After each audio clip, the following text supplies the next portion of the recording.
अजामिल नाम का महापापी था। माता थी, पिता थी, पत्नी, ब्याह हो गया था। पहले संस्कार अच्छे थे, हवन के लिए लकड़ी लेने गया था वन में, वैश्या पर मोहित हो गया, कहा घर चलो। कोई वैश्या के यहाँ केवल जाए वो भी गलत है, और घर ले आए। माता पिता कहते हैं बेटा कुल में कलंक मत लगाओ। पत्नी ने कहा श्रीमान जी ये अच्छी बात नहीं है, लेकिन उसने एक ना मानी।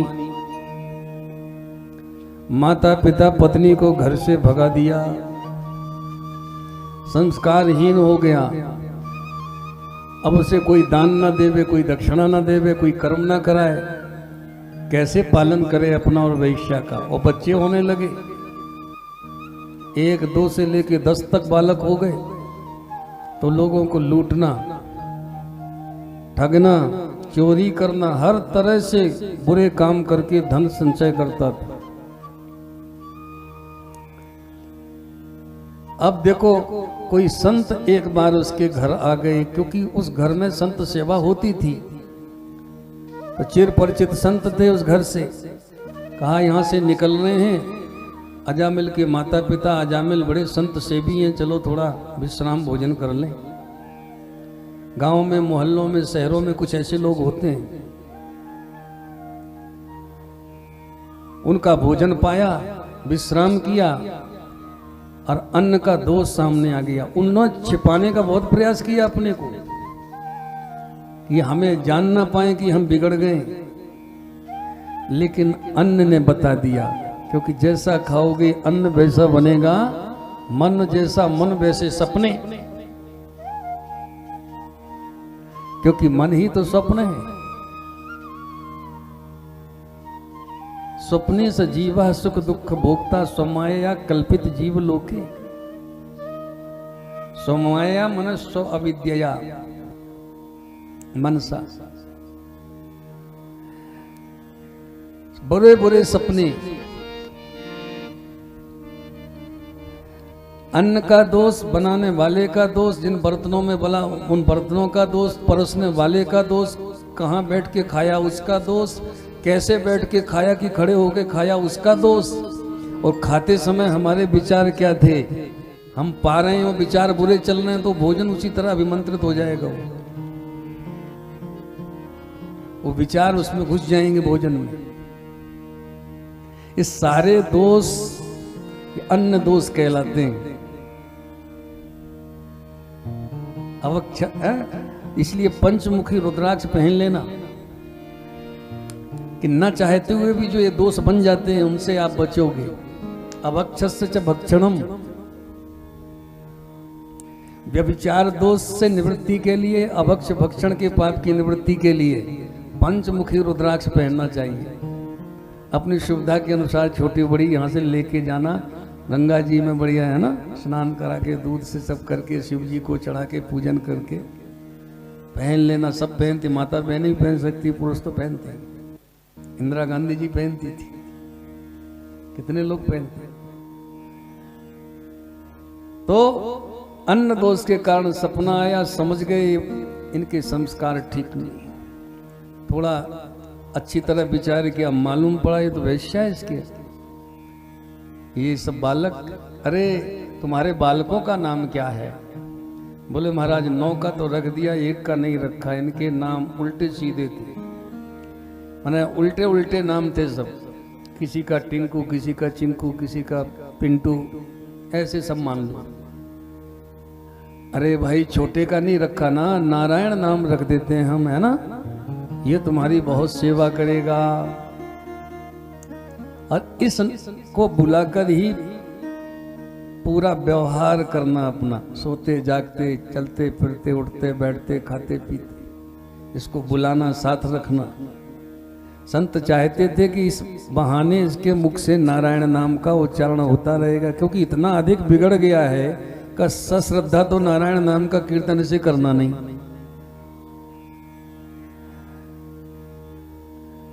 तो कैसे भी करे, भगवान का नाम उच्चारण होगा तो इसके पाप कटेंगे। और अंत समय में कदाचित इसके नाम से बेटे का नाम निकल गया, इसके मुख से, फिर तो इसका उद्धार सुनिश्चित। अब वो बेटा नारायण आओ, बैठो, भोजन करो, बेटा नारायण सो जाओ, बेटा नारायण जग जाओ, अरे नारायण पानी लाना, नारायण कहाँ हो, स्नान करना है। अब धीरे धीरे मृत्यु का समय आया, देह की मृत्यु। यमराज के दूत लेने आए, विकराल स्वरूप, भयावना स्वरूप देख करके वो डर गया। जो देह त्याग रहे होते हैं उन्हीं को यमराज के दूत दिखते हैं। यमराज माने समय को भी यम कहते हैं।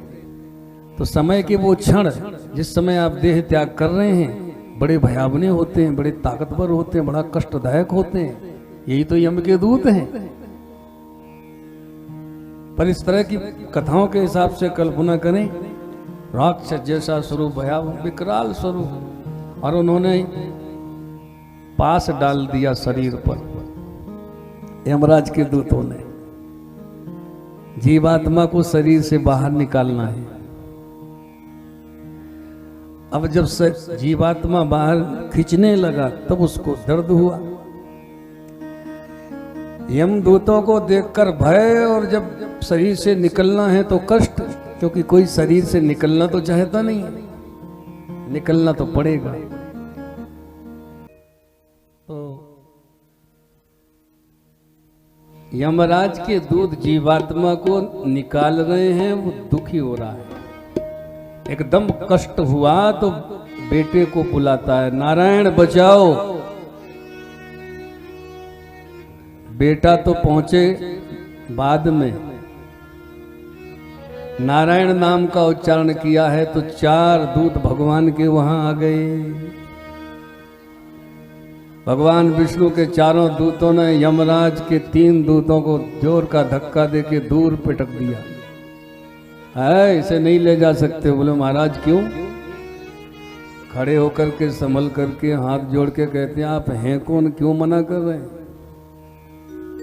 इसने जगाद चतुराक्षरम, जैसे ही नारायण 4 अक्षर वाले नाम का उच्चारण किया, ये निष्पाप हो गया है।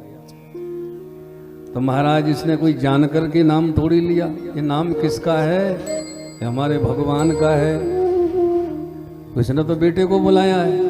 बोले ना ना, हमारे भगवान के नाम की ऐसी महिमा है। वस्तु का जो धर्म होता है आपकी ज्ञान की अपेक्षा नहीं रखता। वस्तु का अपना लक्षण जो धर्म होता है, जैसे अग्नि का धर्म है जलाना। अब तुम्हें जानकारी हो नहीं हो, हाथ डालोगे जलेगा। किसी को ज्ञान नहीं है कि करंट क्या होता है। अच्छा, पशु को ज्ञान नहीं है तो क्या पशु करंट से छुपने पर बच जाएगा? नहीं। तो जो वस्तु का अपना धर्म है आपके ज्ञान की अपेक्षा नहीं रखता। भगवान के नाम का अपना जो धर्म है, उसका जो लक्षण है, उसकी जो ताकत है, आपके भाव की अपेक्षा नहीं रखती। जैसे भी लोगे अपना काम करेगा। अज्ञानात अथवा ज्ञानात उत्तम श्लोक नामयत् संकीर्तित मघम पुंसो बहेतीधो यथा नलः।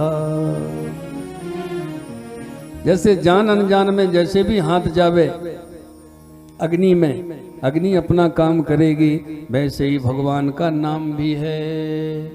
भाय कुभाय अनख आलसहूं, नाम जपत मंगल दिशी दशहूं। कहाँ लगी नाम बड़ाई, राम न सके नाम गुण गाई। राम सिया राम जय जय राम। राम सिया राम जय जय राम। कलियुग केवल नाम आधारा, ओ सुमेर सुमेर रहे पारा। राम सिया राम जय जय राम। राम सिया राम जय जय राम। ओ बिन सत्संग विवेक न होए, राम कृपा बिनु सुलभ न सोए। राम सिया राम जय जय राम।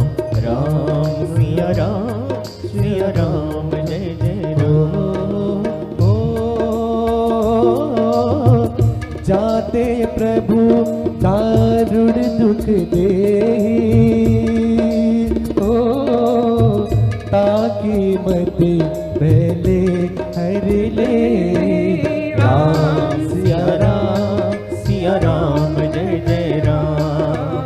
राम सिया राम जय जय राम। तो ये जो कलयुग केवल नाम आधारा चौपाई है, रामायण में नहीं है, ये संत वचन है। पर नाम की महिमा ऐसी कि भगवान भी उसकी व्याख्या नहीं कर सकते। भगवान के दूतों ने यमराज के दूतों को भगा दिया।